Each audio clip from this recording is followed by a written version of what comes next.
আগামীকাল আমাদের শেষ নির্বাচনী প্রচার, সেই জন্য আমরা আগামীকাল একটি মহা মিছিল পদযাত্রার আমরা নির্বাচনী ব্যবস্থাপনা করেছি। সেটা জমায়েত স্থান আমাদের গোটলু হোমগার্ড ট্রেনিং সেন্টারের মাঠে। সেখান থেকে গোটলু মোড়ের কাটিং থেকে এনএসের আমাদের মিছিল পদযাত্রা চৌরাস্তা অবধি আসবে।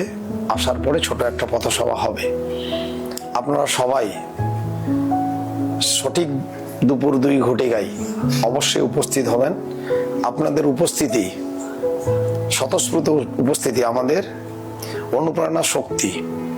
তাই সবাই মিলে কালকে সঠিক দুপুর 2 ঘটিকায় গোটলু ওই কাটিং এর ওখানে হোমগার্ড ট্রেনিং সেন্টার মাঠ জমায়েত স্থান থেকে আমরা মিছিল শুরু করব। সুশৃঙ্খলভাবে আমরা সুন্দরভাবে আমাদের মিছিল আমরা সুসম্পন্ন করব। মহা মিছিল করে আমরা ইটাহার চৌরাস্তা সংলগ্ন এলাকায় সবাই থাকবেন, কেউ চলে যাবেন না। সেখানে পথসভা আমরা নির্বাচনী পথসভা আমরা সমাপ্ত করব।